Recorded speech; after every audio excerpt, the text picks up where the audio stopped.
हरे कृष्ण। तो आप लोगों का इस भगवत गीता सत्र में स्वागत है। तो हम शुरुआत करेंगे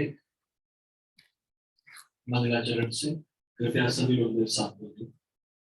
ओम अज्ञानतिमिरान्धस्य ज्ञानाञ्जनशलाकया चक्षुरुन्मिलितं येन तस्मै श्रीगुरुवे नमः। श्रीचैतन्यमनोभीष्टं स्थापितं येन भूतले स्वयं रूपा कदा मह्यं ददाति स्वपदान्तिकम्। वन्देऽहं श्रीगुरोः श्रीयुतपद्मनाभं श्रीगुरुवैष्णवांश्च श्रीरूपं साग्रजातं सैकं तं सजीवम् साद्वैतं सावधूतं परिजनसहितं कृष्ण चैतन्य देवम् श्री राधा कृष्ण पादान् सैकं ललिता श्री विशाखान्वितांश्च।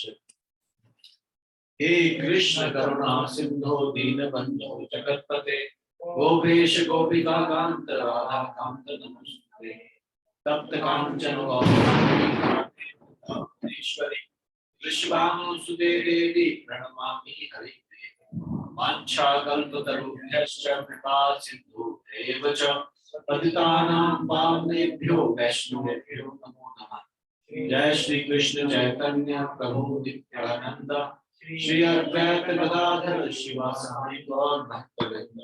हरे कृष्णा कृष्णा कृष्णा हरे हरे हरे राम राम राम हरे हरे।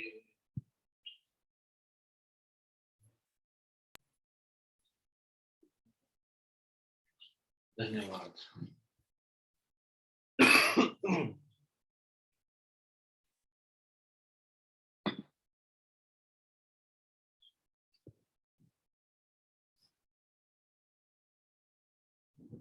तो आज हम चर्चा करेंगे श्रीमद् भगवत गीता दूसरे अध्याय के 13वें श्लोक से, जिसमें हम जानेंगे who can get the success, सफलता किसे प्राप्त होती है। और इसके अंतर्गत हम इन विषयों पर चर्चा करेंगे। The law of transmigration of soul, एक जीव का आत्मा का देहांतरण। What is the definition of sober person?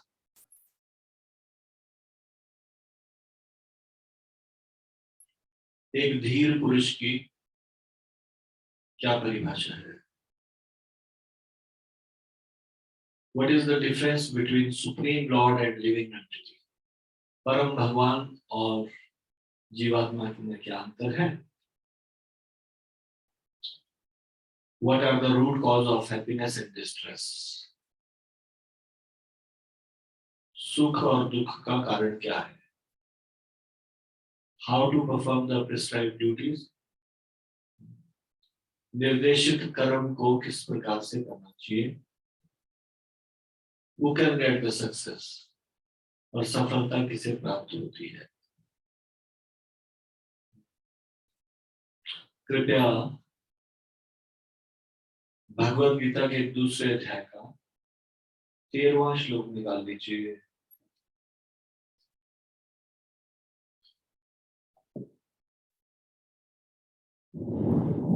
तो ये 13वां श्लोक है। देहिनोऽस्मिन् यथा देहे कौमारं यौवनं जरा तथा देहान्तरप्राप्तिर्धीरस्तत्र न मुह्यति। तो मेरे पीछे दोहराइएगा। देहिनोऽस्मिन् यथा देहे कौमारं यौवनं जरा तथा देहान्तरप्राप्तिर्धीरस्तत्र न मुह्यति। जिस प्रकार शरीरधारी आत्मा इस वर्तमान शरीर में बाल्यावस्था से तरुणावस्था में और फिर वृद्धावस्था में निरंतर अग्रसर होता रहता है, उसी प्रकार मृत्यु होने पर आत्मा दूसरे शरीर में चला जाता है। धीर व्यक्ति ऐसे परिवर्तन से मोह को प्राप्त नहीं होता। जैसा कि आप स्क्रीन में ये पिक्चर देख रहे हैं, एक आत्मा का परिवर्तन नहीं होता, हालांकि शरीर का परिवर्तन होता है। बाल्य अवस्था से तरुण अवस्था, प्रौढ़ अवस्था, वृद्धावस्था और फिर मृत्यु।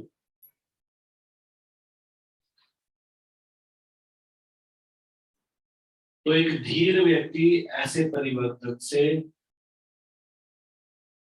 मोह को प्राप्त नहीं होता, यानी कि स्थिर बना रहता है।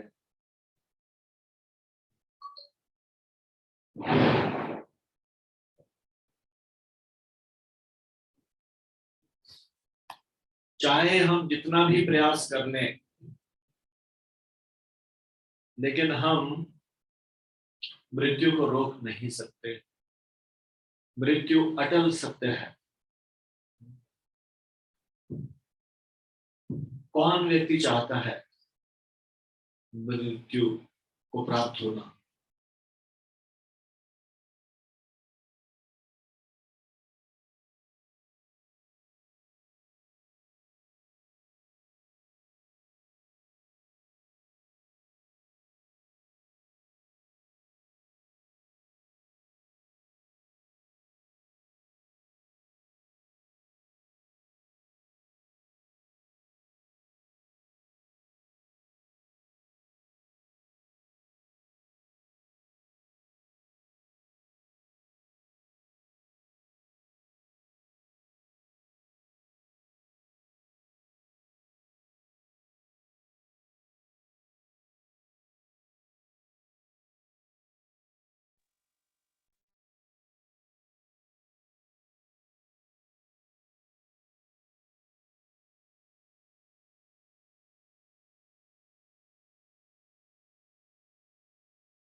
हरे Krishna.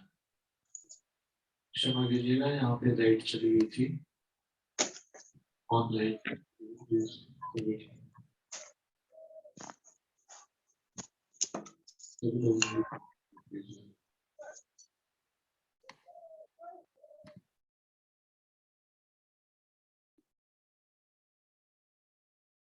Should I resume and continue?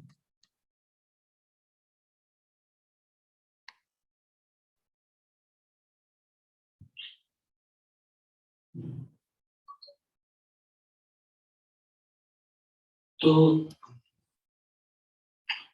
मृत्यु एक अटल सत्य है। कोई भी व्यक्ति मृत्यु को नहीं चाहता।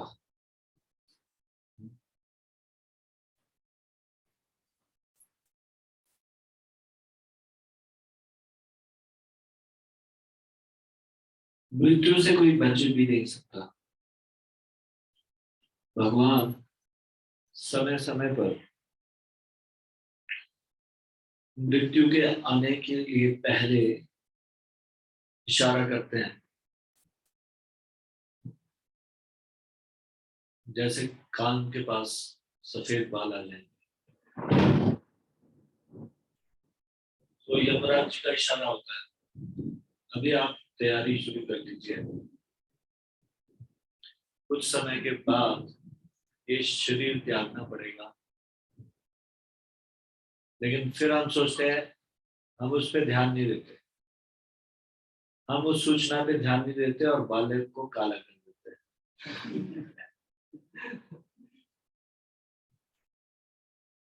फिर उसके बाद भगवान दोबारा से सूचना देते हैं, आंखों से दिखना कम हो जाता है,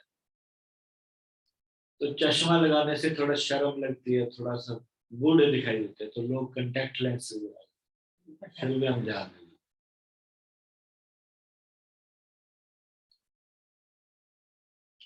और इस तरह से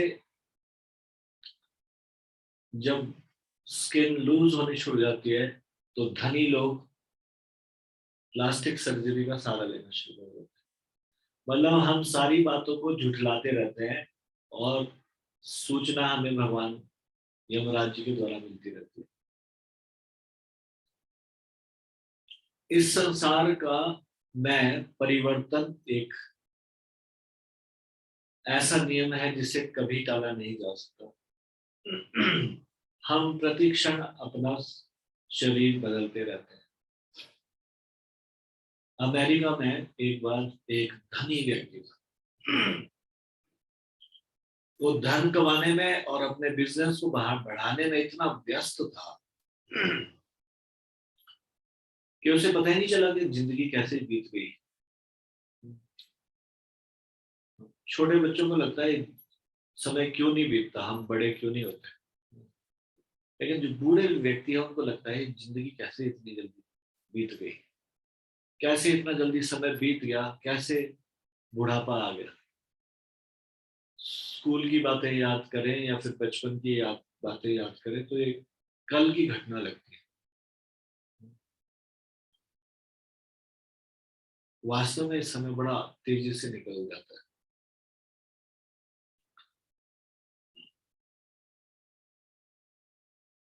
हृदय में भले ही हम बच्चों की तरह हो, लेकिन बाहर आईने के सामने जाते हैं तो फिर पता चलता है नहीं,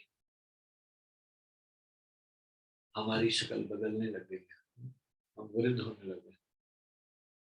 तो वैसे ही एक धनी व्यक्ति था अमेरिका में, और जीवन भर प्रयास करता रहा कैसे बिजनेस को बढ़ाया जाए, और उसने बिजनेस को बढ़ाया और अन्य देशों में भी फैलाया। अब 60 साल होने के बाद उसको थोड़ा ऐसा लगने लगा कि शरीर में पहले जैसा शक्ति नहीं रही। तो फिर उसने सोचा कैसे इस मृत्यु से बचा जाए। तो उसने जो टॉप के साइंटिस्ट लोग थे मेडिकल फील्ड में, और उनको बुलाया और कहा कि मैं धन देता हूं, रिसर्च करो और पता लगाओ ये एजिंग प्रोसेस को कैसे रोका जा सकता है, ये मृत्यु से कैसे बचा जा सकता है। अच्छा वेतन मिल रहा था, उन्होंने भी उसका प्रस्ताव स्वीकार किया। साल भर तक कुछ एक्सपेरिमेंट करते रहे, और उसके बाद 1 साल के बाद बोलते कि हमने पता लगा लिया ये शरीर बूढ़ा कैसे होता है, एजिंग प्रोसेस है क्या। तो फिर उस धनी व्यक्ति ने पूछा कि एजिंग प्रोसेस है क्या। तो फिर उन्होंने बोला कि एजिंग प्रोसेस है old cells die and new cells crop up. पुराने सेल शरीर में जो है वो मर जाते हैं और नए सेल पैदा होते रहते हैं, यही है एजिंग प्रोसेस। तो फिर उस धनी व्यक्ति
क्षमा कीजिए, इंटरनेट जाने के कारण बीच में थोड़ा व्यवधान आया।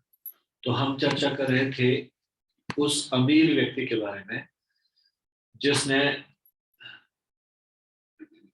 वर्ल्ड के रिनाउंड साइंटिस्ट, मेडिकल फील्ड के, उनको इकट्ठा किया और कहा कि कैसे बढ़ती उम्र को रोका जा सकता है।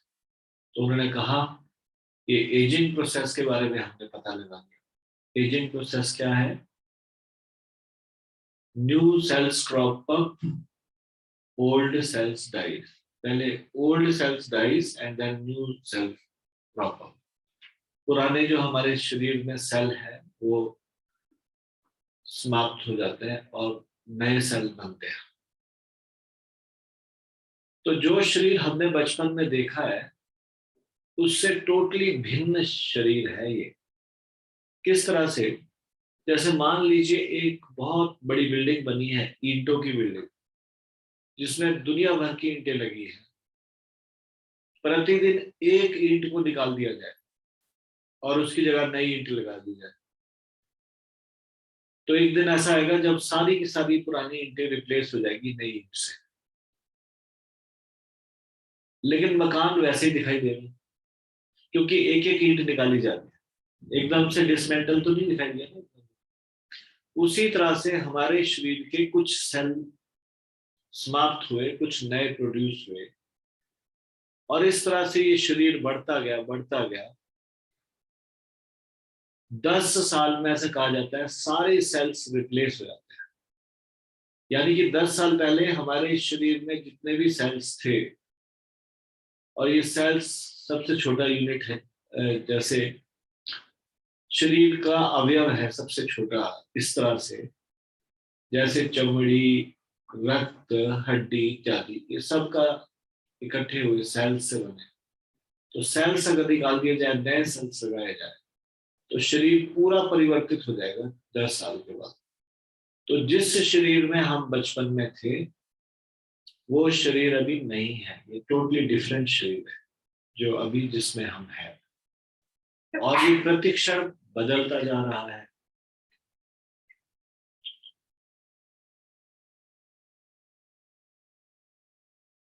तो इस प्रोसेस को नहीं रोका जा सकता। बहुत पहले से, लेकिन प्राचीन समय से इस पे इसका प्रयास कर ये प्रयास किया जा रहा है किस प्रकार से मृत्यु से बचा जाए। शास्त्रों में हम देख सकते हैं ऐसे बहुत सारे असुर हुए जो सदा के लिए रहना चाहते थे, और उन्होंने तरह तरह के उपाय किए अमरत्व को प्राप्त करने के लिए। देवताओं और दैत्यों के द्वारा समुद्र मंथन भी अमृत की प्राप्ति के लिए था, और अगर अमृत प्राप्त भी हुआ तो कुछ काल के लिए आयु को बढ़ाया गया, बस। सदा के लिए कोई भी व्यक्ति जीवित नहीं रह सकता। यहां तक कि भगवान भी यहाँ पे आते हैं, वो भी ये दिखाना चाहते हैं कि इस नियम का वो भी अतिक्रमण नहीं करना चाहते। और ये नियम क्या है? जो व्यक्ति संसार में आएगा उस व्यक्ति को निश्चित तौर पे संसार को छोड़ के जाना पड़ेगा।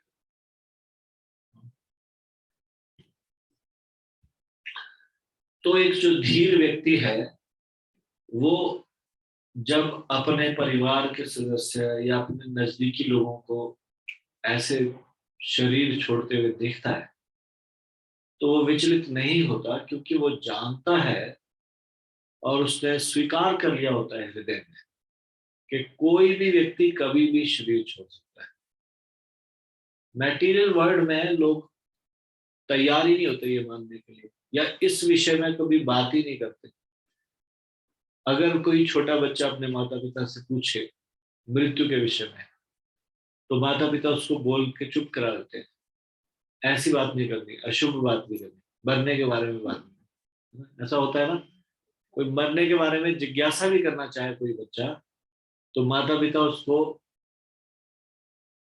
ये सत्य से अवगत नहीं कराना चाहते, और खुद भी आंखें मूंद के रहना चाहते हैं कि नहीं, ऐसा कभी नहीं होने वाला, मेरे परिवार का कोई सदस्य शरीर छोड़ के जाए। उसके लिए मेंटली प्रिपेयर ही नहीं होते। हाँ। कुछ सालों की बात है, दिल्ली के एक इस्कॉन डिवोटी माता जी, वो शिमला है। तो शिमला है तो उन्होंने मुझे फोन किया कि उनके कोई रिश्तेदार यहाँ रहते हैं, तो वहां किसी का डेथ होगी तो उनसे मिलने के लिए आए। तो मुझे बुलाया गया। तो कसुमटी में लक्ष्मी नारायण मंदिर है, तो आप लोगों ने देखा होगा, हाँ? तो वहां पे आखिरी दिन था श्रीमद् भागवत सप्ताह का। तो मैं मिलने के लिए गया, मैं माता जी से मिलने के लिए गया था। वो उनके कुछ परिवार था, मुझे एग्जैक्टली नहीं मालूम, उनके कुछ ब्रदर थे या क्या, कौन रहते थे। तो फिर उन्होंने कहा कि ये जो है ना, इनके बेटे की डेथ हुई तब से ये भगवान के विरोधी बन गए एकदम से। तो मैंने कहा कि यार तो बोलते आप देखो शायद कुछ इनको कुछ समझ में आएगा। तो ऐसी बातचीत हुई, उन्होंने बताया ये इस्कॉन से जुड़े हैं, यहाँ शिमला में रहते हैं। तो फिर मैंने उनसे बातचीत की, तो मैंने बोला आपके जवान जवान बेटा चला गया, ये सुन के बड़ा दुख हुआ। और पूछा कैसे गया, क्या हुआ। और उसके बाद उन्होंने भगवान के खिलाफ थोड़ा जहर उगलना शुरू किया। जब जहर उगलना शुरू किया, तो फिर मैंने उनको कहा कि यदि भगवान नहीं है, या फिर भगवान, अगर भगवान दोषी है किसी की मृत्यु के ऊपर,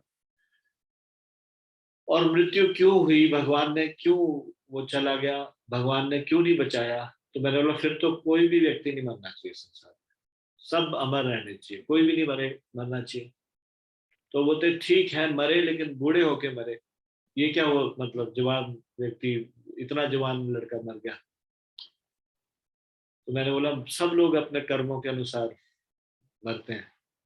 तो वो कहने लगे कि कर्म किसने देखा, कर्म के अनुसार मरते हैं, ये तो बिल्कुल अंधा न्याय है, कुछ कुछ भगवान, कुछ किसी का कोई फायदा नहीं भगवान की पूजा करके। इस तरह से वो गुस्से में थे। तो फिर मैंने उनसे एक प्रश्न पूछा। मैंने कहा जब आप भगवान को नहीं मानते, तो आप भागवतम क्यों करवा रहे हो उसके लिए।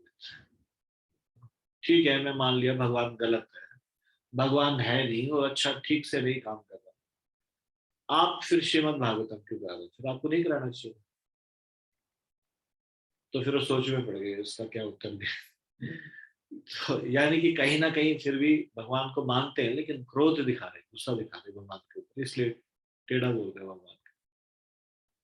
तो उन्होंने कहा कि ये तो हम इसलिए करवा रहे हैं क्योंकि अगर कुछ सही है अगर अगर भगवान है तो कुछ है, तो उसकी सदगति तो हो जाए। इस संसार में कोई जितना मर्जी नास्तिक बन जाए, बन ले, हृदय में वो जानता है मैं गलत हूं। जैसे कि मैं एक बार ये उदाहरण पहले भी दे चुका हूं। पहला व्यक्ति अंतरिक्ष में गया, और जब अंतरिक्ष में गया तो बड़ी दुनिया में जैसे बहुत बड़ी तरक्की कर ली, तो उसको टीवी पे दिखाया गया, और उसके बाद संपर्क साधा गया। तो जो जमीन में उनसे संपर्क साधे हुए थे, तो वो उससे पूछने लगे कि आप इस दुनिया के पहले व्यक्ति हो जो पहली बार अंतरिक्ष में गए हो। और फिर वो हंसते हुए, वो रिपोर्टर उनसे प्रश्न करता है, मजाक उड़ाते हुए, थोड़ा बाहर देख के बताइए, कहीं आपको भगवान दिखाई दे रहा है। और वो व्यक्ति बाहर देखता है और बोलता है कि नहीं नहीं, यहाँ कोई भगवान नहीं दिखाई दे रहा, भगवान नाम की कोई चीज नहीं है यहाँ। और इस तरह से वो मजाक उड़ा रहे हैं दोनों के। लोग बोलते हैं कि वो आसमान में ऊपर ऊपर भगवान है, तो वो हंस के मजाक उड़ा रहा है, भगवान भगवान यहाँ कुछ भी नहीं है। थोड़ी देर बाद क्या हुआ कि वो अंतरिक्ष का जो रॉकेट था उसमें कुछ प्रॉब्लम आ गई, संपर्क कट गया। अब उसके वापस आने की संभावना खत्म हो गई। तो ऊपर तो भेज दिया, वापस लेके आना था, वापस नहीं आया। उसके बाद एकदम से संपर्क जब टूटने लगा तो आखिरी शब्द उस व्यक्ति के सुनाई दिए जो अंतरिक्ष में गया था, मारा गया था। और वो आखिरी शब्द थे, oh my God please save me, हे भगवान मेरे को बचाओ। अभी अभी बोल रहा है भगवान है नहीं यहाँ पे, मैं बाहर देख लिया भगवान कोई यहाँ एग्जिस्ट नहीं करता, और बाद में बोल रहा है हे भगवान मुझे बचाओ। ये नास्तिकता का चोला चाहे जितना मर्जी पहन ले, समाज के प्रभाव में आके इस तरह मूर्खों की बातें करते हैं और इस तरह से प्रश्न करते हैं क्या पुनर्जन्म सत्य है। और उसके बाद कई बार ये रिपोर्टर जाते हैं और उसके बाद पुनर्जन्म वाला व्यक्ति कोई मिल जाता है, ऐसा देखा ना आप, पुनर्जन्म किसी को याद रहता है, कोई कोई कोई बिरला ऐसा व्यक्ति होता है। और फिर उसके बाद टीवी में डिबेट खड़ी हो जाती है, क्या क्या पुनर्जन्म सही है। उसके बाद 3-4 लोगों को बुला देंगे, हाँ पुनर्जन्म कुछ सही नहीं है। 3-4 लोगों को बुला लेंगे, हाँ पुनर्जन्म सही है। फिर उस व्यक्ति को बुलाएंगे जो अपने पुनर्जन्म की बात सुनाएगा। और फिर उसके बाद कुछ नई नई थ्योरी देंगे कि ये कुछ हालुसिनेशन होता है। हालुसिनेशन मतलब भ्रम, तो ये भ्रम में इस तरह से। तो अगर उनको बोले भ्रम में, फिर ये सत्य कैसे बता रहा है पिछले जन्म का, या पिछले जन्म के लोगों से मिल रहा है और उनको बता रहा है कुछ महत्वपूर्ण बात, उसकी भी वो कुछ थ्योरी निकाल लेंगे। यानी कि जितना मर्जी नास्तिकता का चोला पहन लिया जाए, हृदय में सब लोग जानते हैं कोई ना कोई तो है जो कंट्रोल कर रहा है। कैसे सारी चीजें सुव्यवस्थित ढंग से चल रही, कैसे साल में निश्चित समय में गर्मी आती है, निश्चित समय में बरसात आती है, निश्चित समय में सर्दी आती है, कौन कंट्रोल कर रहा है। कैसे सारे प्लैनेट्स अपनी धुरी पे घूम रहे हैं। There must be some supreme being जो सबको कंट्रोल कर रहा है। तो बाल्यावस्था से तरुणावस्था में और फिर वृद्धावस्था में जो निरंतर अग्रसर होता है, जिस प्रकार से श्रीधारी आत्मा इस शरीर में इस तरह से अग्रसर होता है, बाल्यावस्था से तरुणावस्था और फिर वृद्धावस्था, उसी प्रकार मृत्यु होने पर आत्मा दूसरे शरीर में चला जाता है। धीर व्यक्ति ऐसे परिवर्तन से मोह को प्राप्त नहीं होता। आगे बढ़ने से पहले मैं आप लोगों को एक और घटना बताना चाहता हूँ। एक बड़ा वृद्ध व्यक्ति यहाँ पे शिमला के नजदीक शोघी में, वो 100 कुछ साल जिए, कुछ सालों पुरानी पुरानी बात है ये, अभी की बात नहीं है। तो उनके सामने उनके सारे बच्चे मर गए, वो नहीं मरे, उनकी एज 100 से भी ऊपर। और उनके पोते भी मरने लगे। उन्होंने बच्चों को भी देखा, उनका दाह संस्कार, पोतों का दाह संस्कार भी देखने लगे, लेकिन फिर भी एकदम से स्थिर, एकदम मतलब कोई बहुत ज्यादा विचलित नहीं होता मृत्यु से। फिर उनसे पूछा गया कि क्या रहस्य है आप के पुत्र और पोते भी अभी मृत्यु के प्राप्त हुए, फिर भी आप विचलित नहीं होते उनके शरीर छोड़ने से। तो उन्होंने पता क्या सीक्रेट बताया। तो उन्होंने बताया मैं प्रतिदिन भगवत गीता पढ़ता हूँ, इस कारण से मैं विचलित नहीं। कितना ही महत्वपूर्ण है भगवत गीता पढ़ना। भगवत गीता पढ़ने से हम बार बार अपने को याद दिलाते रहते। तो नेक्स्ट स्लाइड निकालो। प्रत्येक जीव एक व्यष्टि आत्मा है। व्यष्टि होता है इंडिविजुअल। प्रत्येक जीव एक अलग आत्मा है, कोई सेम आत्मा नहीं। दो व्यक्ति दोनों एक ही आत्मा, ऐसे नहीं बोले, सब इंडिविजुअल सोल्स है। वह प्रतिक्षण अपना शरीर बदलता रहता है, कभी बालक के रूप में, कभी युवा, कभी वृद्ध पुरुष के रूप में। तो भी आत्मा वही रहता है, उसमें कोई परिवर्तन नहीं होता। आत्मा में कोई परिवर्तन नहीं होता, शरीर में परिवर्तन होता रहता है। यह व्यष्टि आत्मा मृत्यु होने पर अंततो गत्वा एक शरीर बदलकर दूसरे शरीर में देहांतरण कर जाता है। और चूंकि अगले जन्म में इसको शरीर मिलना अवश्य भावी है, चाहे वह शरीर आध्यात्मिक हो या भौतिक।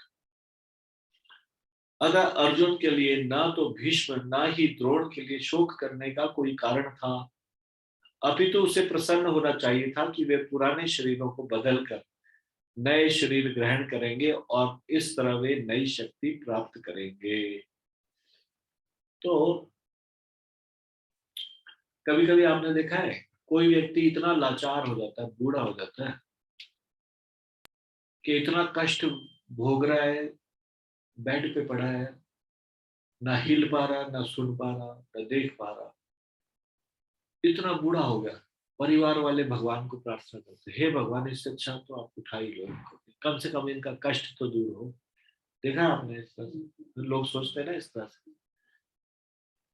अगर कोई जीवित रहना भी चाहे, ये भगवान की बड़ी कृपा है। ये मृत्यु जो भगवान ने दी है, ये भगवान की कृपा है, कृपा नहीं है कृपा। आप बताओ, जब शरीर जर्जर हो जाएगा, आंखें काम नहीं करेगी, दांत नहीं रहेंगे, शरीर किसी काम का नहीं रहेगा, बताओ फिर जी के करेंगे क्या? दूसरे के ऊपर बोझा नहीं बनेंगे। तो जो अगर भगवान ने ये नियम बनाया कि जो जीव आएगा वो शरीर छोड़ के जाएगा भी, तो ये भगवान ने कृपा की है। और हर चीज में कृपा है। भगवान के भक्त इस कृपा को देख पाते हैं, सब लोग कृपा को नहीं देख पाते। यदि पिछले जन्म का हमको याद नहीं रहता, ये भगवान की बहुत बड़ी कृपा है। जितने लोगों को पिछला जन्म याद रहता है, उनकी जीवन देखिए कितना दुविधा से भरा रहता है। एक बार मैंने एक इस प्रकार से पहले पुराने समय की बात है, ऐसे एक टीवी पे देखा, वो बच्चा जिद करके वहां रहना चाहता है अपने परिवार के साथ, जिसको वो अपना असली परिवार बोलता है। नए माता पिता को माता पिता ही नहीं मानता, वो बोलते मेरे माता पिता तो वहां पे है, और वो लोग उसको रखना नहीं चाहते, और वो बोल रहे हैं अच्छा चलो होगा नया हमारा, पर अब यहाँ तो अब वो अपने परिवार में मस्त है। अब वो बेचारा दुविधा में है।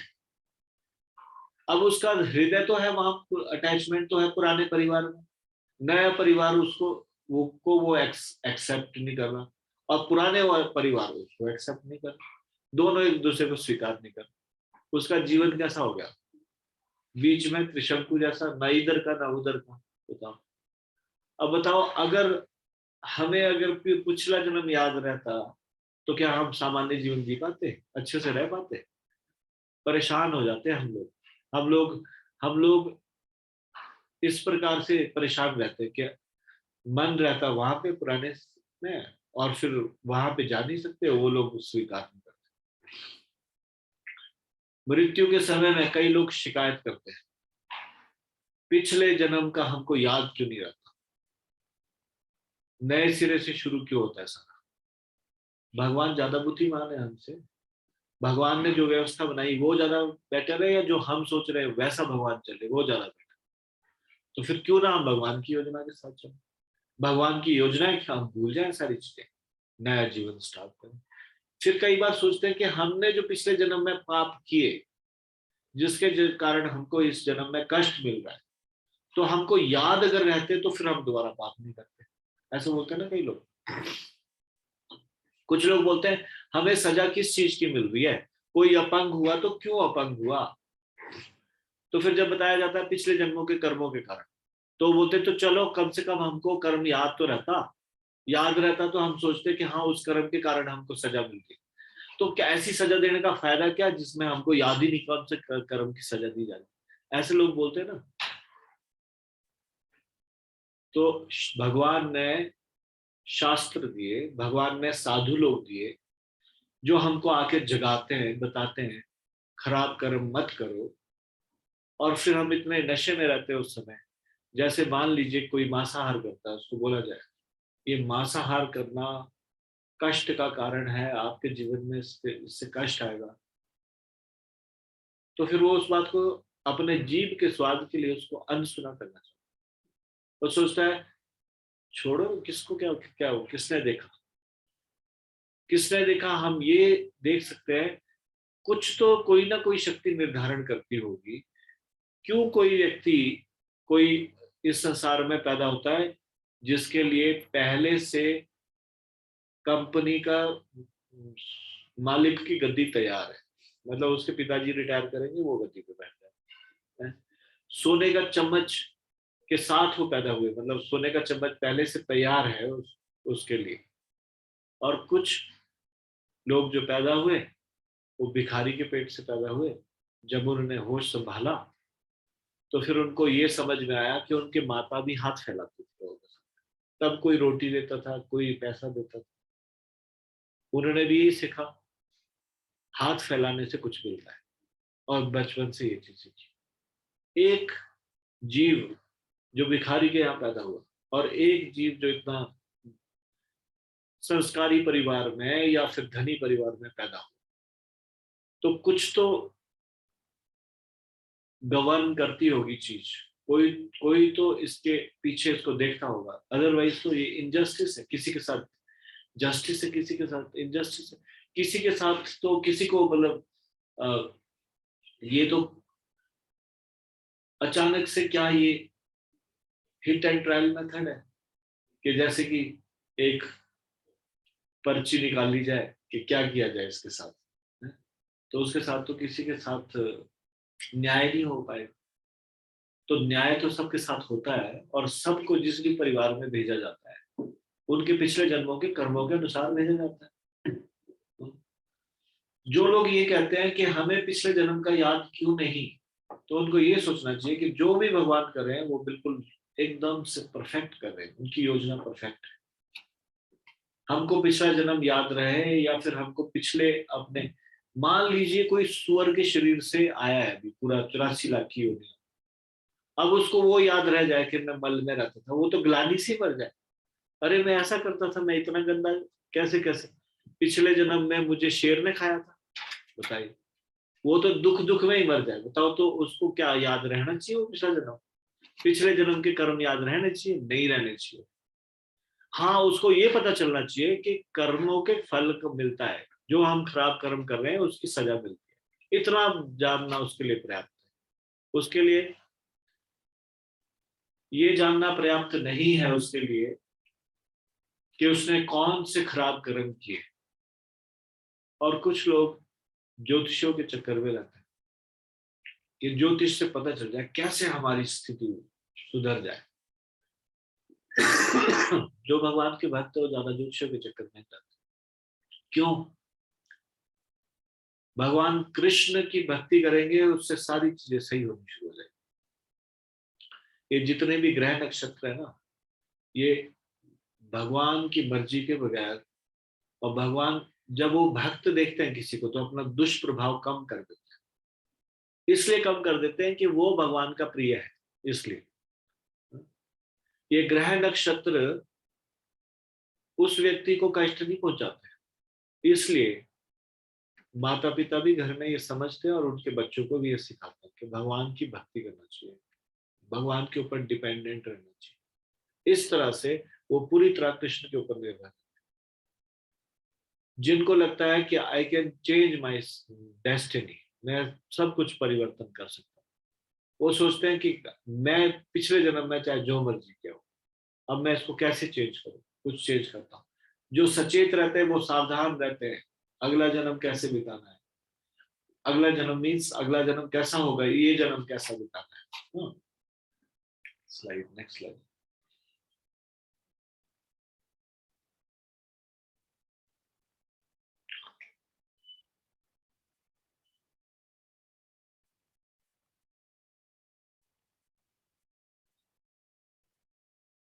तो धीर पुरुष कौन है,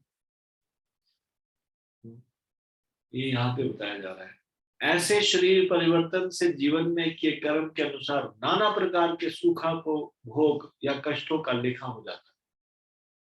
क्योंकि भीष्म और द्रोण साधु पुरुष थे, इसलिए अगले जन्म में उन्हें आध्यात्मिक शरीर प्राप्त होंगे, नहीं तो कम से कम उन्हें स्वर्ग के भोग करने के अनुरूप शरीर तो प्राप्त होंगे ही। अतः दोनों ही दशाओं में शोक का कोई कारण नहीं था। देखिए यहाँ पे लिखा है कि अगर अगर वो आध्यात्मिक शरीर नहीं भी मिले और भगवत धाम नहीं भी जा पाए, तो स्वर्ग तो कम से कम स्वर्ग को भोग करने के अनुरूप शरीर तो मिलेगा ही। यानी कि इस शरीर में हम स्वर्ग को भोग नहीं कर सकते, वहां के लिए विशेष प्रकार का शरीर चाहिए स्वर्ग जाने के लिए। लेकिन ये लोग स्वर्ग जाना चाहते हैं बिना कोई तपस्या किए, साइंटिफिक एडवांसमेंट। ये लोग रॉकेट में जाना चाहते हैं, चंद्रमा, शुक्र ग्रह, और ये नहीं समझते कि नहीं, ये प्रोसेस नहीं है जाने का।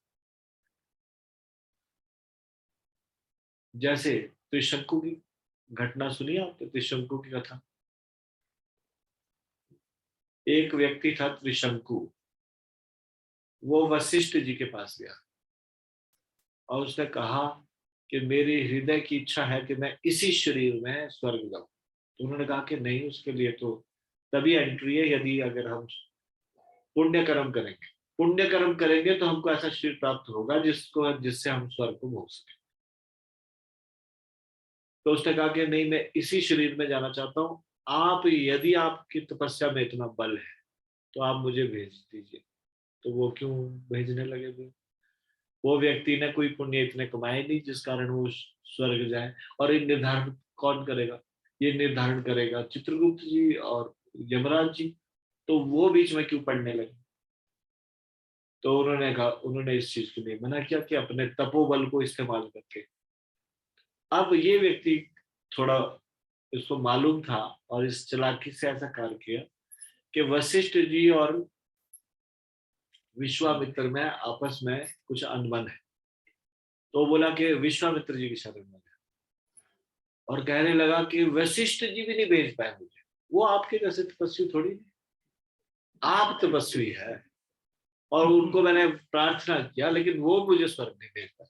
मुझे पूरा यकीन है आप मुझे स्वर्ग भेज। विश्वामित्र जी सोचा कि ये समय है प्रूव करने का कि देखो वशिष्ठ जो नहीं कर सकता मैं वो कर सकता। विश्वामित्र ने अपनी तपस्या का जो भी फल मिला था वो उसको स्वर्ग भेजने के लिए लगाया। जैसे ही वो यहाँ पे तपोबल से उन्होंने उसको ऊपर भेजना शुरू किया, इंद्र जी ने देखा कि कोई बिना लाइसेंस, बिना पासपोर्ट, बिना वीजा के कौन व्यक्ति आ रहा है ये, हाँ? ये मनुष्य के शरीर में कौन व्यक्ति आ रहा है, किससे परमिशन ली? अब जैसे ही वो स्वर्ग में ऊपर जाए और यहाँ पे इंद्र जी शक्ति से उसको नीचे की ओर धकेले। दोनों अपने बल का इस्तेमाल करें, विश्वामित्र जी बल का इस्तेमाल करें ऊपर भेजने के लिए और वो अपने बल का इस्तेमाल कर रहे नीचे भेजने के लिए। अब वो बीच में बेचारा अटक गया, कभी ऊपर थोड़ा कभी नीचे थोड़ा, ना नीचे करा ना ऊपर करा, स्वर्ग तो जा नहीं पाया। विश्वामित्र जी को लगा ये तो बड़ी बेइज्जती बड़ी बात हो जाएगी, हमें स्वर्ग नहीं भेज पाए। तो उसने बोला तुम चिंता मत करो, मैं तुम्हारे लिए वही स्वर्ग बना दूंगा। फिर उन्होंने अपने तपस्या के बल पे स्वर्ग जैसा वातावरण क्रिएट कर दिया, वहीं स्वर्ग बना दिया उसके लिए। लेकिन उनकी सारी तपस्या का फल गया। उस इस ओड़ में वशिष्ठ जी को नीचा दिखा देते कि मैं उनसे श्रेष्ठ। तो कहने का मतलब ये है कि जो इसमें अभी लिखा है कि उसके लिए भी एक शरीर चाहिए। ये मूर्ख लोग, जो लोग सोच रहे हैं कि हम लोग सूर्य लोक, चंद्र लोक, ये स्वर्ग का पार्ट है, आपको पता है? स्वर्ग लोक ऐसा नहीं कि एक लोक है बस वो प्लेनेट है वो स्वर्ग है, नहीं। जैसे ये जो पृथ्वी है, पृथ्वी से कुछ स्तर तक भूलोक, फिर उसके बाद भूलोक जहां एंड हो रहा है वहां से इस स्तर तक भूलोक, फिर उसके बाद स्वलोक, स्व मतलब स्वर्गलोक। ये जो स्वर्गलोक है, भू भुआ स्व मह जन तप सप्तम, ऐसे 7 लोक ऊपर है और 7 लोक नीचे है। अतल वितल सुतल तलातल महातल रसातल पाताल, ऐसे ये 14 मंजिल की बिल्डिंग है।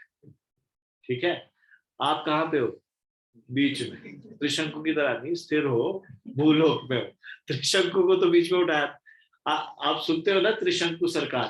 त्रिशंकु सरकार मतलब ना इधर की ना उधर की, है ना? तो जो भी कोई ना इधर का ना उधर का उसको त्रिशंकु बोल देते हैं। तो ये त्रिशंकु से नाम पड़ा। त्रिशंकु ना ऊपर स्वर्ग का ना पृथ्वी लोक का, बीच में अटक गया बेचारा। स्लाइड। तो इसमें बताया गया है कि हमारे कर्मों के अनुसार सुख मिलेगा या कष्ट मिलेगा। सुखोपभोग या कष्टों का लेखा हो जाता है। और भीष्म और द्रोण साधु पुरुष है, तो या तो उनको आध्यात्मिक शरीर प्राप्त होगा, आध्यात्मिक नहीं हुआ तो कम से कम स्वर्ग को प्राप्त करने का शरीर तो मिल ही जाएगा। अतः दोनों दशाओं में शोक का कोई कारण नहीं। देखो, शरीर तो छूटना ही छूटना है, भगवान की उपस्थिति में छूटे वो ज्यादा अच्छा। भगवान खुद बोल रहे हैं कि ये धर्म का युद्ध है, तुमको करना चाहिए, और युद्ध होगा तो उसमें शरीर छूटेगा ही छूटेगा। और शरीर छूट जाएगा तब भी उसको, अच्छे लोग हैं, साधु लोग हैं, उनको या तो भगवत धाम मिलेगा या फिर स्वर्ग मिलेगा। तो फिर चिंता का क्या कारण। जिस मनुष्य को व्यष्टि आत्मा, परमात्मा तथा भौतिक और आध्यात्मिक प्रकृति का पूर्ण ज्ञान होता है, वह धीर कहलाता है। ऐसा मनुष्य कभी भी शरीर परिवर्तन द्वारा ठगा नहीं जाता। यानी कि वो अपना सब कुछ छोड़ के नहीं बैठ जाता। अगर शरीर परिवर्तन हो, शरीर चला जाए छोड़ के, तो भगवान को ही छोड़ दे या फिर भगवान की, वो धीर व्यक्ति जो जानता है आत्मा के बारे में, परमात्मा के बारे में, भौतिक प्रकृति क्या है, आध्यात्मिक प्रकृति क्या है, इसका जो पूर्ण ज्ञान जिसको होता है वो धीर कहलाता है। तो सोबर पर्सन किसको कहते हैं? धीर व्यक्ति किसको कहते हैं? धीर व्यक्ति उसको कहते हैं जो आत्मा, परमात्मा, भौतिक प्रकृति, आध्यात्मिक प्रकृति का पूर्ण ज्ञान रखता है। ऐसा मनुष्य कभी भी शरीर परिवर्तन द्वारा ठगा नहीं जाता। Next slide.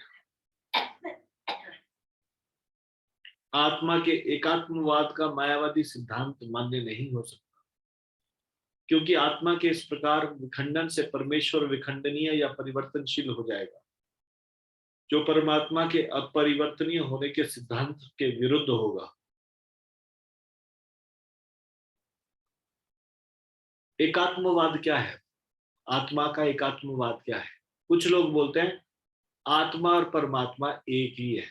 ऐसा सुना है आपने लोगों को बोलते हैं आत्मा और परमात्मा एक ही है। एक गलत थ्योरी है, गलत थ्योरी। और मायावादी लोग, सन्यासी है, वो इस तरह से बोलते हैं। और वो क्या सोचते हैं मायावादी सन्यासी? कि हम और भगवान एक है। सुना है आपने ऐसी फिलॉसफी? कई बार कई लोग बोलते हैं। तो फिर उनको बोले कि अंतर क्या है हम में और भगवान में, अगर हम एक है तो? वो बोलते हैं हमको भाई अभी पूरा ज्ञान नहीं कि हम भगवान है, जब ज्ञान हो जाएगा तो हम भगवान बन जाएंगे। अब उसके लिए उनके पास ऐसे टेढ़े मेढ़े एग्जाम्पल है, जैसे कि बड़ा बुद्धिमानी के साथ ऐसे एग्जाम्पल देंगे, लोग भी बोलेंगे वाह, जिनको पता नहीं होगा। और इस तरह से वो गलत सिद्धांत देंगे। जैसे वो बोलेंगे कि एक घड़े के 10 घड़े रख दो, तो 10 घड़े रख दो तो 10 घड़े के अंदर जो खाली एम्प्टी स्पेस है, एम्प्टी स्पेस को आकाश बोलते हैं, है ना? ये आकाश क्या है? खाली जगह। तो वो सिद्धांत देते हैं कि ये घटाकाश है, घड़े के अंदर कवरिंग है, घड़े की कवरिंग है, अंदर आकाश, तो बाहर भी आकाश है। घड़ा तोड़ दो तो कौन सा घड़े का आकाश था और कौन सा बाहर का, एक ही हो गया सारा का सारा। ऐसा वो बोलते हैं।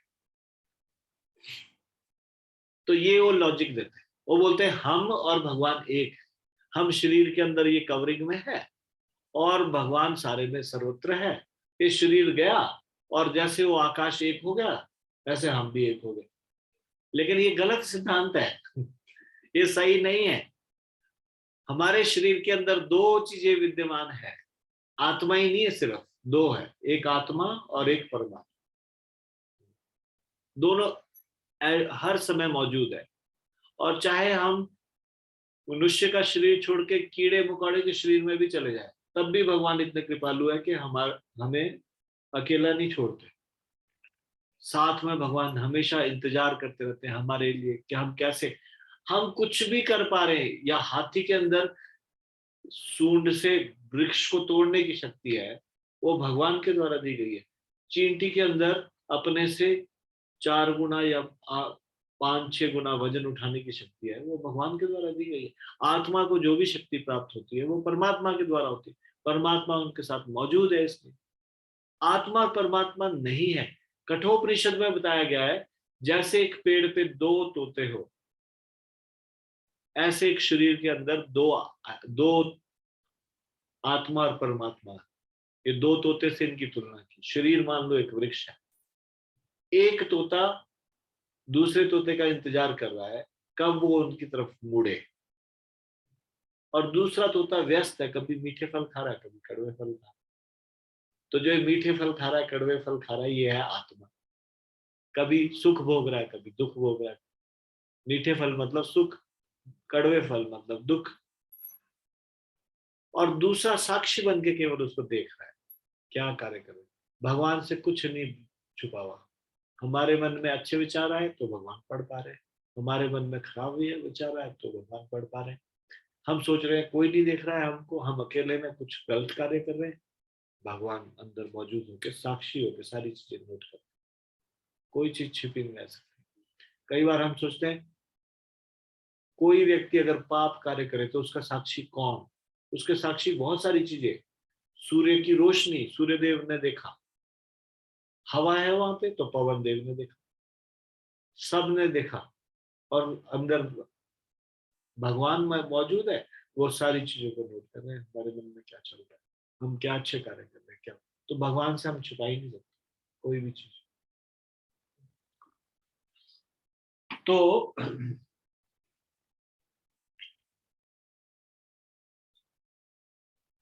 एकात्मवाद की बात चल रही थी। आत्मा के एकात्मवाद का मायावादी सिद्धांत मान्य नहीं हो सकता। गीता में पुष्टि हुई है परमात्मा के खंडों का शाश्वत सनातन अस्तित्व है जिन्हें क्षर कहा गया है, अर्थात उनमें भौतिक प्रकृति में गिरने की प्रवृत्ति होती है। ये भिन्न अंश नित्य भिन्न रहते हैं, यहाँ तक कि मुक्ति के बाद भी व्यष्टि आत्मा जैसे का तैसा भिन्न अंश बना रहता है, किंतु एक बार मुक्त होने पर वह भगवान के साथ सच्चिदानंद रूप में रहता है। परमात्मा पर प्रतिबिंबवाद का सिद्धांत व्यवहारित किया जा सकता है।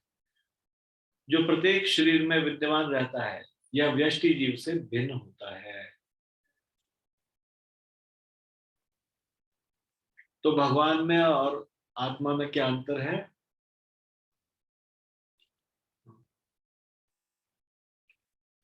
भगवान परमात्मा है, हम अंश है। तीनों दोनों एक ही चीज के बने हुए हैं। भगवान भी सत्यचित आनंद के बने हैं, ये आत्मा भी सत्यचित आनंद की बनी हुई है।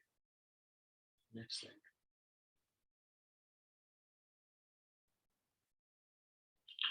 जब आकाश का प्रतिबिंब जल में पड़ता है तो प्रतिबिंब में सूर्य चंद्र तथा तारे सब कुछ रहते हैं। तारों की तुलना जीवों से तथा सूर्य या चंद्र की परमेश्वर से की जा सकती है। व्यष्टि अंश आत्मा को अर्जुन के रूप में और परमात्मा को श्री भगवान के रूप में प्रदर्शित किया जाता है। जैसा कि चतुर्थ अध्याय के प्रारंभ में स्पष्ट है, वे एक ही स्तर पर नहीं होते। यदि अर्जुन कृष्ण के समान स्तर पर हो और कृष्ण अर्जुन से श्रेष्ठतर ना हो तो उनमें उपदेशक और उपदिष्ट का संबंध अर्थहीन होगा। यदि ये दोनों माया द्वारा मोहित होते हैं तो एक को उपदेशक और दूसरे को उपदिष्ट होने की कोई आवश्यकता नहीं है। ऐसा उपदेश व्यर्थ होगा क्योंकि माया के चंगुल में रहकर कोई भी प्रामाणिक उपदेशक नहीं बन सकता। ऐसी परिस्थिति में यह मान लिया जाता है कि भगवान कृष्ण परमेश्वर है जो पद में माया द्वारा विस्मृत अर्जुन रूपी जीव से श्रेष्ठ है। 14वां श्लोक, ये भी बड़ा महत्वपूर्ण श्लोक है। सभी लोग मेरे पीछे बोलिए। मात्रा स्पर्शास्तु कौन्तेय शीतोष्ण सुख दुःखदा आगमापायिनो नित्या सांस्कृतिक्षस्व भारत। हे कुंती पुत्र, सुख तथा दुख का क्षणिक उदय तथा कालक्रम में उनका अंतर्धान होना, सर्दी तथा गर्मी की रीतियों ऋतुओं के आने जाने के समान है।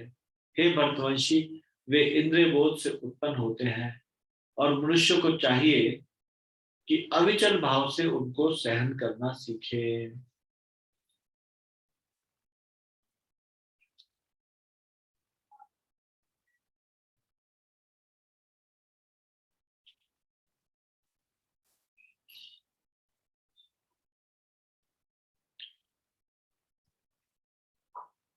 जैसे सुख हम जैसे इस संसार में हम देखते हैं, सर्दी हमेशा के लिए नहीं रहती। सर्दी आई तो कोई कहे कि सर्दी के लिए हे भगवान ये सर्दी दूर कर दो, उसको प्रार्थना की जरूरत ही नहीं है।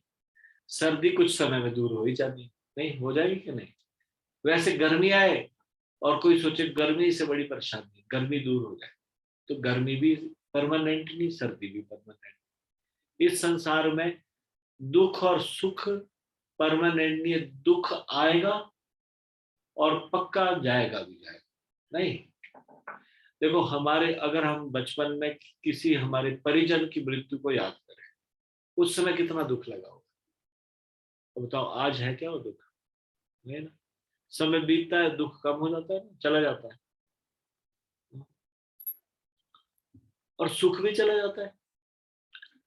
जो सुख किसी के परिवार में एक बच्चा हुआ, बहुत समय के बाद हो ही नहीं रहा था, तो जब हुआ तो बड़ी खुशी मनाई गई, बड़ा। अब बाद में आके वो ऐसा निकला जो सबके परिवार की नाक कटाने वाला था। और उसके बाद सारे के सारे, अब बताओ वो सुख में वो उसके मिलने, जो पहले सुख था वो सुख रहा, वो दुख में परिवर्तित हो गया। सुख भी परमानेंट नहीं और दुख भी परमानेंट। इसलिए जो धीर व्यक्ति है, उसको क्या, वो क्या है, पहली बात तो वो शरीर को परिवर्तन कोई भी एकदम से उससे मोहित नहीं होता। दूसरी बात, वो क्या होना चाहिए, भगवान बता रहे हैं कि जिस प्रकार से सुख तथा दुख का क्षणिक उदय तथा कालक्रम में उनका अंतर्धान होना सर्दी तथा गर्मियों की ऋतुओं के आने जाने के समान है, तो मनुष्य को क्या सीखना चाहिए। हे भरतवंशी, वे इंद्रिय बोध से उत्पन्न होते हैं और मनुष्य को चाहिए कि अविचल भाव से उनको सहन करना सीखे। इंद्रिय बोध से उत्पन्न होते हैं मतलब जब हम ये बोध करते हैं ये मेरा अपना है, ये मेरा पराया है, इन इंद्रियों से संबंधित चीजों को अपना समझते हैं।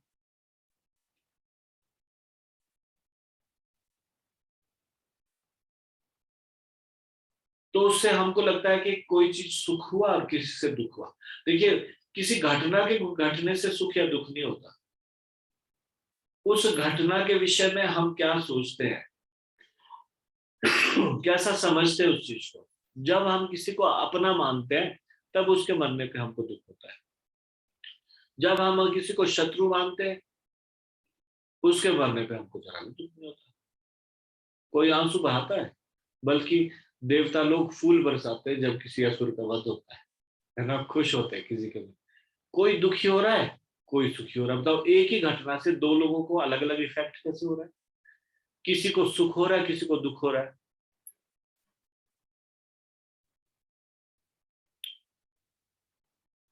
हिरण्याक्ष मारा गया, हिरण्याकशिपु के परिवार दुखी है और बाकी सारे संसार के लोग सुखी है।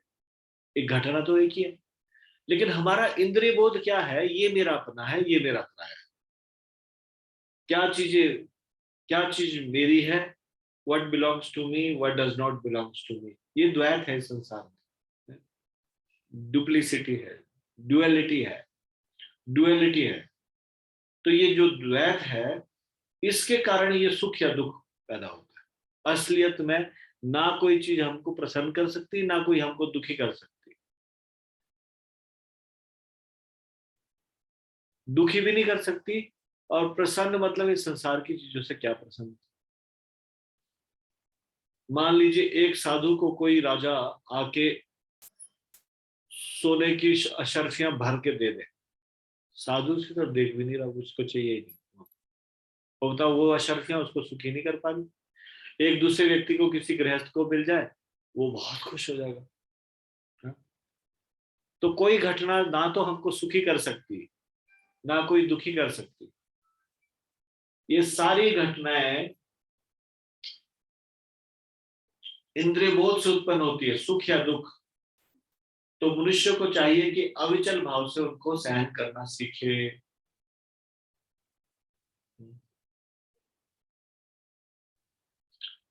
सुख भी सहन नहीं होता कईयों से, उनका दिमाग खराब हो जाता है सुख से। और दुख भी सहन नहीं होता कईयों से। सुख सहन नहीं होता किसी से, ये किसी को पता है? कोई कोई एग्जाम्पल दे सकता है कोई ऐसा?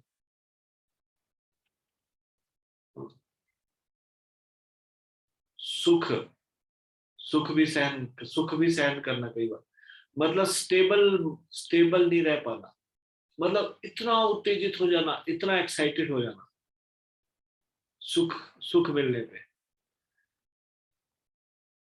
जो इस संसार में मिला वो भी यही रह जाना, और जो हमारे हाथ से गया तो भी हमने खाली हाथ ही जाना, खाली हाथ ही आए थे, खाली हाथ जाना। यहाँ पे इस संसार में अगर कुछ प्राप्त हुआ तो भी एक जो धीर व्यक्ति है, एक कैसा होना चाहिए? मनुष्य को चाहिए कि अविचल भाव से उसको सहन करना सीखे, सुख को भी और दुख को भी। तात्पर्य, कर्तव्य निर्वाह करते हुए मनुष्य को सुख तथा दुख के क्षणिक आने जाने को सहन करने का अभ्यास करना चाहिए। अब ये प्रैक्टिस की बात है। प्रैक्टिस की बात कैसी है? आदमी को प्रैक्टिस करनी चाहिए इस तरह से। जब कोई सुख वाली बात हो तो उसको भी ये सोचे कि नहीं, इसमें सम रहना सीखना है, कैसे समान रहना है। सुख के मारे फूल के कुप्पा नहीं हो जाना, पागल नहीं हो जाना। जैसे मैं आपको एग्जांपल दूं, गुड़गांव में अभी तो शहर बन गया, पहले वो गांव होता था, और वहां पे रहते थे कौन? जाट लोग। और जाट लोग रहते थे तो गांव का वातावरण था, बहुत धन कोई ज्यादा नहीं होता था। सरकार ने वो जमीन ले ली गुड़गांव की, उन सबको करोड़ों रुपए। उनमें से क्योंकि वो पढ़े लिखे थे तो ज्यादा स्थिर नहीं थे, इतने ज्यादा वो धन का अपव्यय करने लग गए। चार चार पांच पांच गाड़ी खरीद ली, है ना? और ऐसे अंधाधुंध पैसा उड़ाना शुरू कर दिया खुशी में। इतने ज्यादा खुश हो गए, कुछ ही दिन में कंगाल हो गए। तो स्थिर रहना नहीं आएगा तो नहीं, ऐसा होगा कि नहीं होगा? देखो, जैसे दुख से आदमी विचलित हो जाता है, ऐसे सुख से भी विचलित हो जाता है। समझ नहीं आता, जिंदगी में कभी देखा नहीं ऐसा, इतना सुख, इतना खुश हो गए। तो सुख को भी सहन करना आना चाहिए और दुख को भी सहन करना चाहिए। अविचलित होना चाहिए व्यक्ति, मतलब उससे विचलित नहीं हो। तो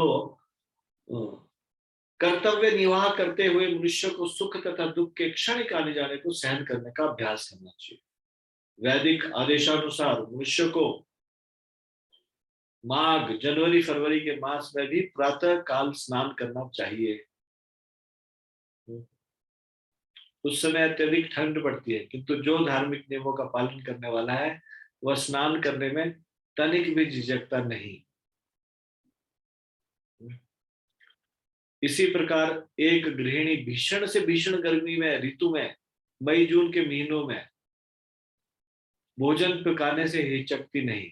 जलवायु संबंधी असुविधाएं होते हुए भी मनुष्य को अपना कर्तव्य निभाना होता है।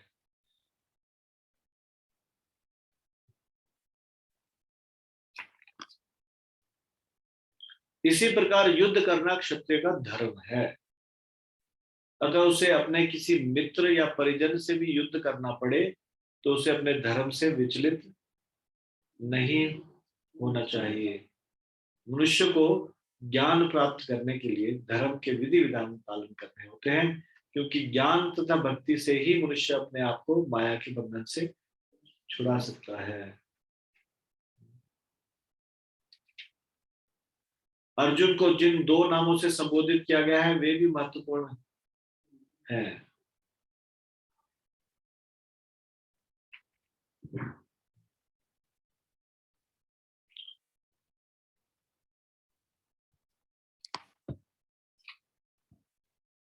कौन्तेय कहकर संबोधित करने से यह प्रकट होता है कि वह अपनी माता की और मातृकुल से संबंधित है, और भारत कहने से उसके पिता की और पितृकुल से संबंध प्रकट होता है। दोनों ओर से उसको महान विरासत प्राप्त है।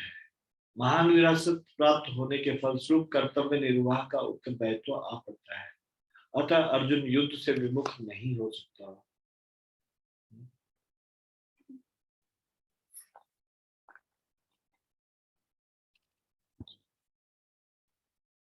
अब 15वां श्लोक, यह आखिरी श्लोक है अभी जो हम चर्चा करेंगे।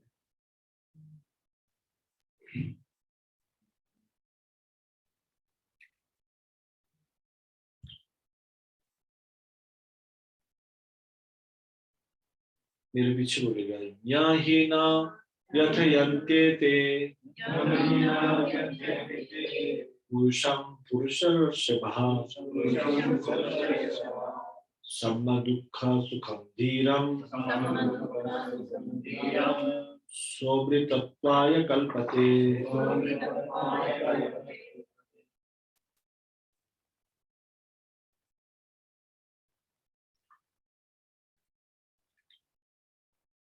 हे पुरुष श्रेष्ठ अर्जुन, जो पुरुष सुख तथा दुख में विचलित नहीं होता और इन दोनों में समभाव रहता है, वह निश्चित रूप से मुक्ति के योग्य है। भगवान बता रहे हैं अर्जुन को कौन है मुक्ति के योग्य।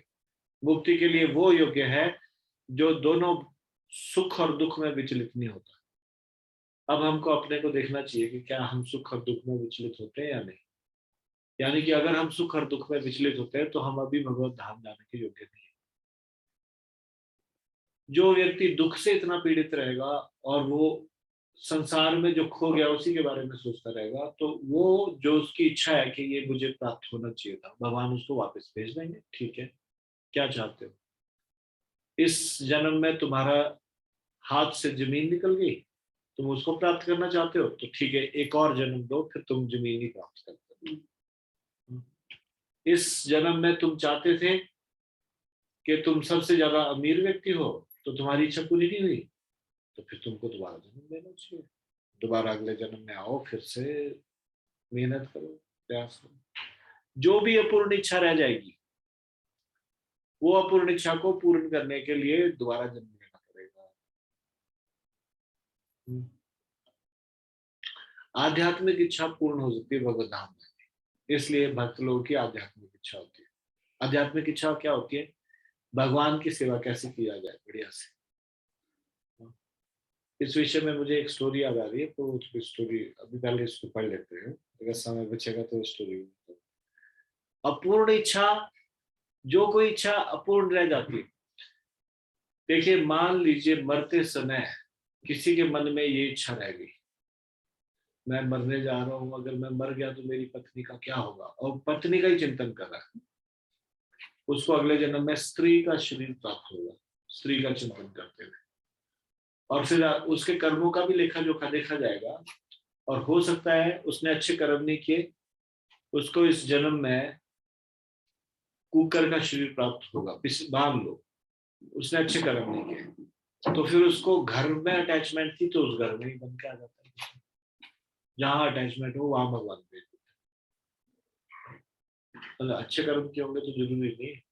और कई बार ऐसा भी होता है कि उसी घर में वो जन्म ले लेता है दोबारा से कोई बुजुर्ग, क्योंकि उसकी इच्छा रह जाती है। एक घटना मुझे याद आ रही है, ये जो घटना मैं सुनाना चाहता था उससे डिफरेंट है। ये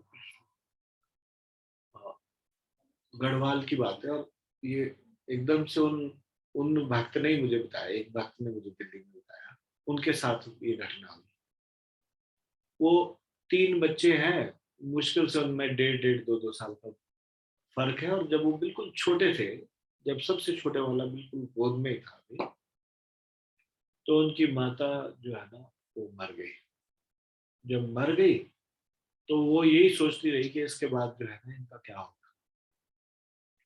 अब उसके बाद क्या होता था, जब भी कुछ फैमिली फंक्शन होता है, तभी किसी ना किसी औरत के शरीर में उनकी आत्मा आ जाती थी, और उसके बाद वो तीनों बच्चों को ढूंढती थी और उनको चिपट के गले से लगा के रोती थी, ओ मेरे बच्चे, ओ मेरे। एकदम माहौल कुछ वो डिफरेंट हो जाता। अब वो बच्चे बोलते हैं हम तो परेशान हो गए, हम तो घर ही नहीं जा सकते इस चक्कर में। दिल्ली में रहते हैं बेचारे। अब वो देखते हैं ये कौन, अब पता नहीं कौन औरत चिपट जाए, मतलब मेरा बच्चा कह के तो कोई ना कोई औरत के अंदर आ जाती थी, और उसके बाद वो तीनों में से कोई भी दिखाई देता था उनको चिपट जाती थी। फिर उन्होंने कुछ उपाय कराया, फिर उसके बाद भी नहीं गई, फिर कुछ और कराया, फिर बाद में कुछ उस मृत आत्मा के निमित्त कुछ कराया गया, श्राद्ध वगैरह अच्छे से, जिससे उसकी शांति हो जाए, वो चली जाए अपने रास्ते। तो अभी वो परेशान आ गए बच्चे। अटैचमेंट बचपन का तो चला गया, वो तो याद भी नहीं उनको, या थोड़ा बहुत याद भी, वो भी खत्म हो गया। परेशानी होगी उल्टा उनको, किसी रिश्तेदारी में जा नहीं सकते, शादी का फंक्शन चल रहा है, सब नाच गाना कर रहे हैं, इसी बीच में एक और रोने लगे, और उसके बाद वो उन बच्चों को चिपटने लगे।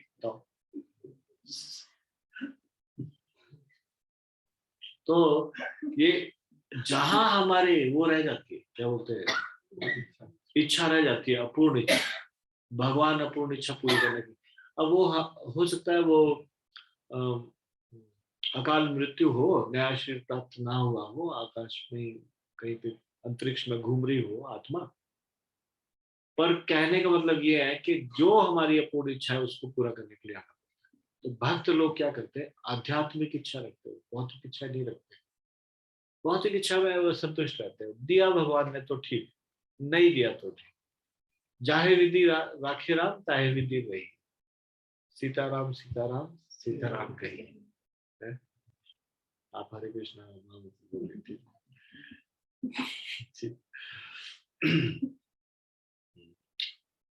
तो पहली बात तो ये भगवान कह रहे हैं यहाँ पे, मुक्ति के योग्य कौन है, जो सुख और दुख में विचलित ना हो, वो व्यक्ति।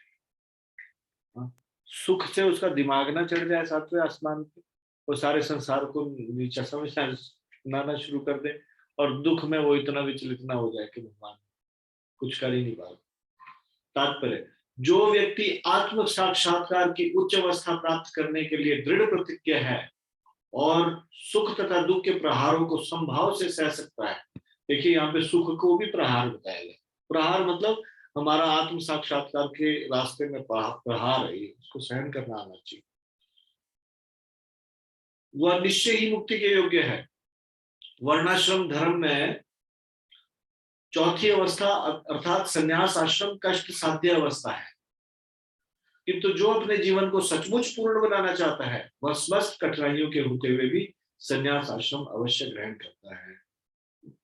ये कठिनाई पारिवारिक संबंध विच्छेद करने और पत्नी और संतान से संबंध तोड़ने के कारण उत्पन्न होती है, किंतु यदि कोई इन कठिनाइयों को सह लेता है तो उसके आत्म साक्षात्कार का पथ निष्कंटक हो जाता है।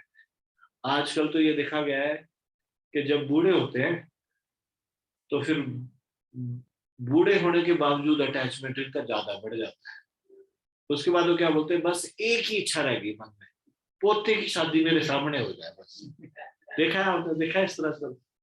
अरे पोते की शादी नहीं, अभी अगली यात्रा का समय आ गया है, पोते की शादी कर लेंगे, बेटे वगैरह करने दो उनको, काहे को अटैचमेंट लगा के रखते हैं।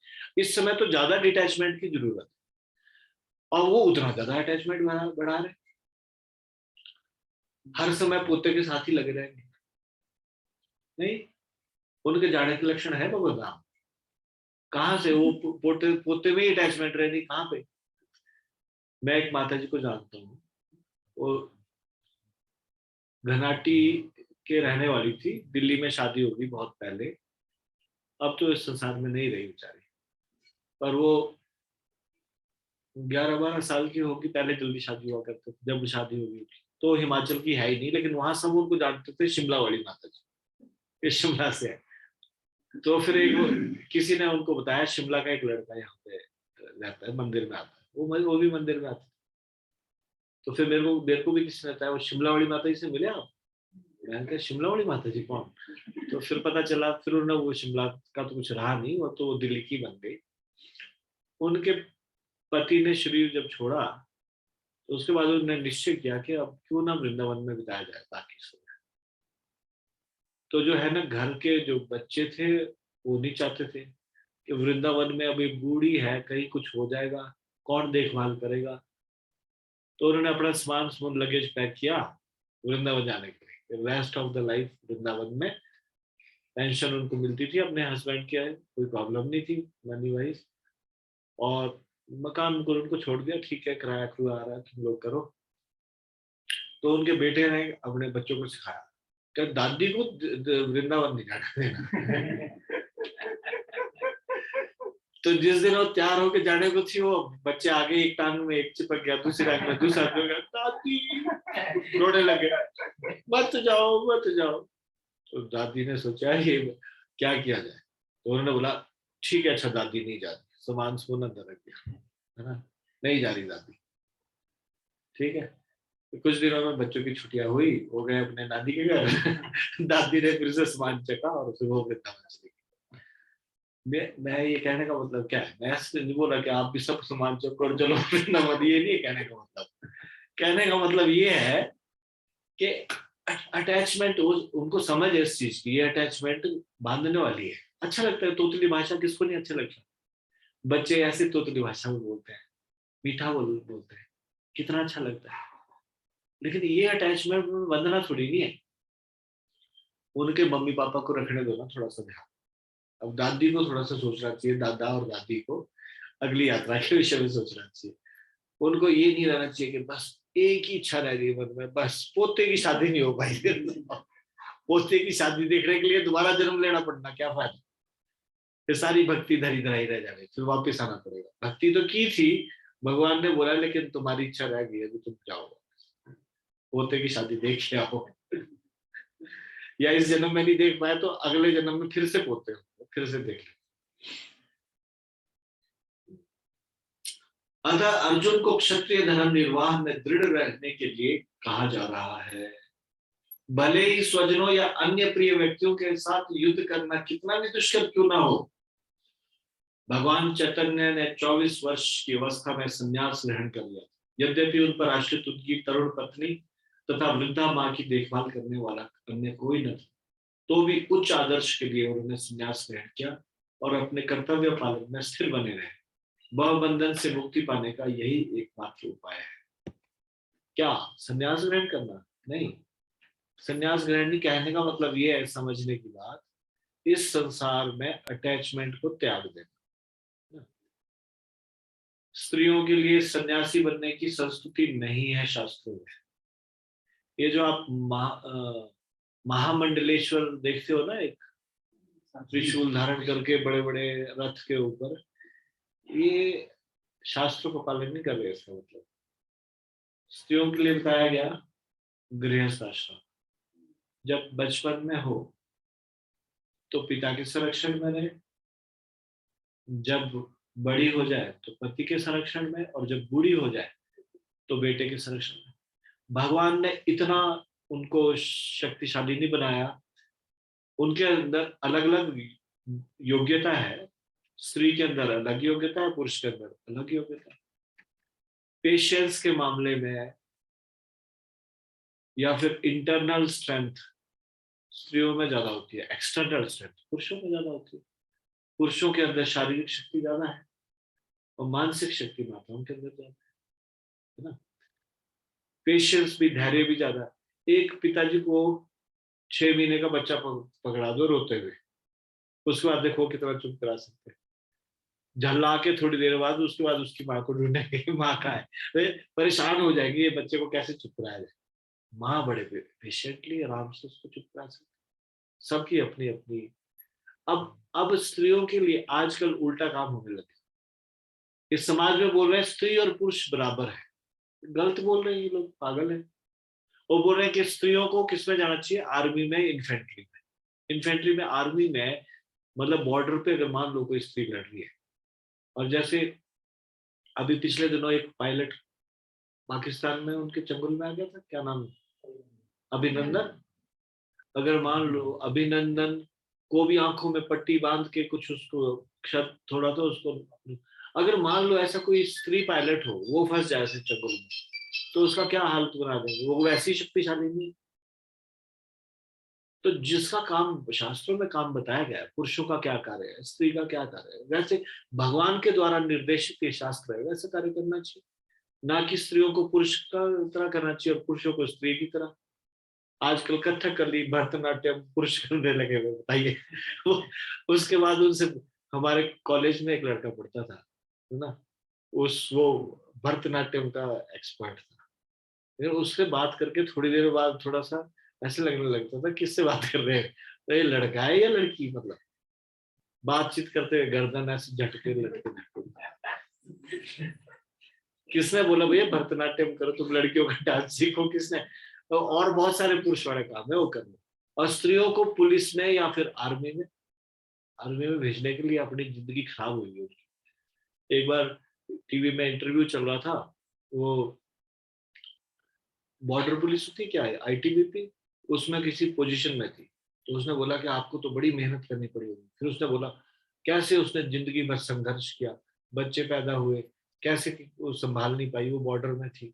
मैं सोचा वाह, कितनी बड़ी, कितना गर्व से बता रही है कि मैंने ऐसा सेक्रीफाइस किया। और बच्चों को जो संस्कार माँ से मिलना चाहिए, जो माँ की जरूरत है उनको, वो उसको अपना उत्तरदायित्व पालन करना चाहिए था। वो कौन सा उत्तरदायित्व पालन करने के लिए बॉर्डर में पहुंची हुई थी? ये जो है ना, एक कंट्रोवर्शियल टॉपिक है इस संसार में। इसके बारे में हम पहले विस्तार में चर्चा कर चुके हैं, अभी हम बहुत ज्यादा विस्तार में नहीं करेंगे। पहले पाश्चात्य जगत का culture was as good as Indian culture. स्त्रियों घर में रहती थी, सम्मान की दृष्टि से देखा जाता था। अब पहले एयरफोर्स तो था नहीं, नेवी से दूसरे देशों में कब्जा होता था। जिसकी नेवी की स्ट्रांग है आर्मी, जैसे नेवी नेवल स्ट्रांग है, वो ज्यादा देशों में कब्जा किया। ऐसे अंग्रेजों ने बहुत देशों पर कब्जा किया। उनका जो जलपोत और ये इस मामले में वो थोड़ा सा ज्यादा एडवांस थे। फिर उन्होंने क्या किया, अलग अलग देशों को कब्जा करने में बहुत सारे अंग्रेज भी मारे गए। अंग्रेज मारे गए तो वहां थोड़ा सा बैलेंस अनबैलेंस हो गया, स्त्रियां ज्यादा पुरुष कम। अब जो पुरुष थे उन्होंने सोचा कैसे इन स्त्रियों का शोषण किया जाए। घर से बाहर निकलेगी तब तो शोषण किया जाए, शोषण करने के लिए इनको घर से बाहर निकलना पड़ेगा। तो उन्होंने बोला हम तुम्हारे साथ, ये कोई कम है, स्त्रियां कम है, स्त्रियां पुरुषों के समान है। उन स्त्रियों ने सोचा हमारे लाभ की बात बोल रही है, हमारे सबसे बड़े हितैषी। वो हितैषी नहीं थी, वो चाहते थे ये बाहर आए, और बाहर आए तो फिर शोषण हो। इस तरह से मूर्ख बनाया गया ये कह के कि स्त्रियां और पुरुष बराबर है। स्त्रियां पुरुष बराबर है? पुरुष बराबरी नहीं कर सकते स्त्रियों की जिन कामों में स्त्री आगे, और स्त्रियां बराबरी नहीं कर सकती पुरुषों की जिस काम में पुरुष आगे। दोनों का अलग अलग रोल को प्ले करना चाहिए दोनों को। शास्त्रों में बताया गया किस तरह से परिवार को इकट्ठा एक करके रखना, परिवार में संतानों के अंदर संस्कार डालना, ये सारे कार्य किसके हैं? एक स्त्री के है। स्त्री के ऊपर निर्भर करता है आगे की संतानों में कैसे संस्कार जाएंगे। पुरुष तो बाहर कमाने में व्यस्त है, वो ज्यादा समय बच्चों के साथ नहीं बिताते, स्त्री बिताती है। तो इस तरह से बहुत सारी चीजें हैं जो कि घर का देखभाल करना। तो ऐसे सोचा क्या चूल्हा चौका है कि लायक ही रह गए हम, चूल्हा चौका, इस तरह से ऐसे सोचना कि बस चूल्हा चौका करना मतलब ये एक बड़ा हेय दृष्टि का काम, और मतलब बाहर जाके नौकरी करना मतलब बहुत बड़ा काम। ये सारा का सारा पाश्चात्य जगत से आया है। और उसके बाद यहाँ के लोग सोचने लगे नहीं नहीं नहीं, ये सही कह रहे, पाश्चात्य जगत वाले सही कह रहे, स्त्रियां जो है ना वो पुरुषों के समान है। पुरुषों के समान ना तो पुरुष स्त्री के समान है, ना स्त्री पुरुषों के समान। अगर समान होते तो पुरुष कभी संतान उत्पन्न कर सकता है? नहीं ना, भगवान ने ऐसा सिस्टम बनाया है। संतान उत्पन्न करेगी माँ अपने शरीर के भीतर बच्चे को। भगवान ने कोई ऐसा इंतजाम थोड़ी नहीं ना कि पुरुष के भी बच्चे को पालन कर सके अपने शरीर के भीतर। तो इसलिए जैसा भगवान ने बनाया है वैसे रहना चाहिए, उस तरह से जीवन जीना चाहिए। ये फॉल्स प्रोपोगंडा है, स्त्री और पुरुष बराबर है, ये फॉल्स प्रोपोगंडा है। डिफरेंट रोल्स है, डिफरेंट रोल्स प्ले करना चाहिए। तो यहाँ पे डिटैचमेंट की बात चल रही है। डिटैचमेंट चाहे स्त्री हो चाहे पुरुष हो, दोनों के लिए बहुत इंपॉर्टेंट है। और संन्यास ग्रहण करने के ये अगर बताया गया तो पुरुषों के लिए है, स्त्रियों के लिए नहीं है संन्यास। ठीक है, लास्ट स्लाइड होगी, स्लाइड कंप्लीट। तो ये 15 श्लोक हमने कंप्लीट किया। थोड़ा सा बीच में व्यवधान भी आता रहे, क्लास भी थोड़ी लेट शुरू हुई, बारिश हो रही थी बहुत तेज, इसलिए थोड़ा ज्यादा समय लग गया। तो हम इसको यहीं पे अभी विराम देंगे। इससे पहले की क्लास पूरी तरह से बंद हो। यदि आप कोई टिप्पणी है तो कृपया आप प्रश्न पूछ सकते हैं। ये ऑनलाइन एक हाथ खड़ा हुआ है, कलावती माता। यस कलावती माता जी बताइए। हरे कृष्णा प्रभु जी, दंडवत प्रणाम। हरे कृष्णा, दंडवत प्रणाम। प्रभु जी थैंक यू सो मच इतने डिटेल में समझाने के लिए। प्रभु जी आपने तो समझाया, लेकिन मेरी कम बुद्धि के कारण मुझे कुछ चीजें समझ नहीं आई। जैसे यहाँ आपने क्वेश्चन ये किया था ना, display how to perform the prescribe duties, तो प्रभु जी उसका आंसर यही क्या कि किसी भी स्थिति में विचलित नहीं होकर हमें अपनी विद डिटैचमेंट। अच्छा, उसका उसका जो नेक्स्ट क्वेश्चन था who can get the success, फिर उसका आंसर क्या होगा? क्या? Who can get the success. हाँ, तो कौन है, वास्तविक कर्तव्य क्या है इस जीवन का? इस भौतिक भवसागर से छुटकारा पाना, भगवान की प्राप्ति करना। तो भगवान बता रहे हैं कि कौन योग्य है उसके लिए, जो सुख और दुख से विचलित हो। Who can get success? That person gets success who is not affected by happiness and distress. ठीक है? जी जी जी प्रभु जी, थैंक यू प्रभु जी। हरे कृष्णा प्रभु जी, दंडवत प्रणाम। ठीक है, धन्यवाद। रीना माता जी, यस माता जी। हरे कृष्णा प्रभु जी, दंडवत प्रणाम। हरे कृष्णा, दंडवत प्रणाम।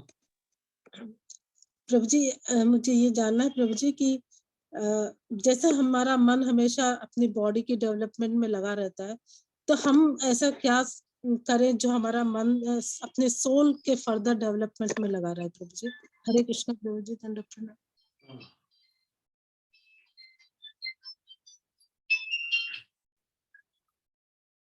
देखिए शरीर का देखभाल भी कर्तव्य है, शरीर को सही रखना भी हमारा कर्तव्य है। यदि बीमार होंगे तो अगर हम शरीर को ठीक नहीं करेंगे तो हम आध्यात्मिक प्रोग्रेस भी नहीं कर पाएंगे। तो जिस तरह से हम अपने शरीर की देखभाल करते हैं, शरीर से संबंधित चीजों का देखभाल करते हैं, उसके वैसे ही हमें अपने आत्म उत्थान के बारे में भी सचेत रहना चाहिए। और आत्म उत्थान के बारे में सचेत रहने का मतलब है कि भगवान की भक्ति में निरंतर लगे रहना। हम क्या करें जो हम सदा भगवान के जो आध्यात्मिक उन्नति है उसके विषय में सचेत रहे। हम सबसे महत्वपूर्ण चीज है भक्तों का संग करें। भक्तों के संग में हम सदा ही भगवान की भक्ति में लगे रहेंगे, और कभी भी ढीले पड़ने लगे तो भक्तों के साथ उत्साह मिलेगा और हम सही ट्रैक पे आ जाएंगे।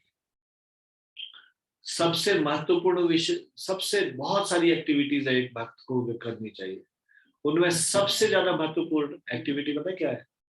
भक्तों के का संग करना और उनके संग में श्रवण करना भगवान की बात। तो आप जैसे ये क्लास अटेंड कर रहे हो और भक्तों के संग में भक्ति कर रहे हो, ऐसे ही करते रहो, लगे रहो। इससे आप विचलित नहीं हो पाओगे। कभी अगर होगे भी तो भक्त आपको सही रास्ते पर ले आएंगे, क्योंकि आप उनके संग में रहते हो। ठीक है माता जी? यस प्रभु जी। हरे कृष्णा प्रभु जी, दंडवत प्रणाम। ठीक है, धन्यवाद। सुलेखा माता जी। हरे कृष्ण प्रभु जी, दंडवत प्रणाम। हरे कृष्णा, दंडवत प्रणाम। प्रभु जी अगर जैसे हम हरे कृष्ण मंत्र का उच्चारण करते हैं सुबह माला करते टाइम, अगर वो साउंड हमारे लिपसिंग मतलब लिपसिंग ना होकर अगर अंतर मन से आ रही है तो कोई प्रॉब्लम तो नहीं ना उसमें? लिपसिंग ही जरूरी है कि साउंड इसका मतलब? सबसे श्रेष्ठ जप है जब हम उच्चारण करें और उसको सुने, उसको सबसे श्रेष्ठ जप बोला गया कलयुग में। अन्य युगों में मानसिक जप श्रेष्ठ होता था। सतयुग, त्रेता युग, द्वापर युग में मानसिक जप श्रेष्ठ होता था, और इसको बोलते हैं वैखरी जप। वैखरी जप मतलब जिसमें आवाज हमको सुनाई दे, अपने द्वारा बोली गई आवाज। तो इस कलयुग में ये सबसे ज्यादा श्रेष्ठ कर्म है। तो इसलिए ना करने से तो बढ़िया ही है कि चलो मानसिक ही कर रहा है, लेकिन मानसिक में कहीं भी मन इधर उधर घूमता रहता है।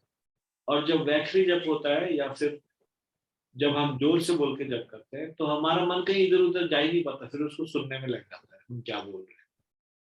तो हरे कृष्ण महामंत्र यदि हम बोल के करें और जिसमें हमको सुनाई दे अपनी आवाज, और साथ में बोलना ही नहीं है, अपने द्वारा बोले गए शब्दों को सुनने का प्रयास करना है, वो सबसे श्रेष्ठ जप है, ऐसा हमारे आचार्यों ने बताया। ठीक है माता जी? हरे कृष्ण प्रभु जी, धन्यवाद।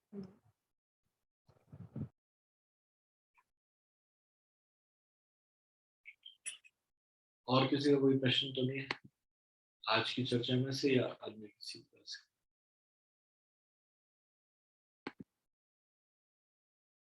कोई क्वेश्चन? ठीक है, इसको हम यहीं पे विराम देते हैं। श्रीमद् भगवत गीता की जय, श्रील प्रभुपाद की जय, जय गौर प्रेमानंदे। आप सब लोगों का बहुत बहुत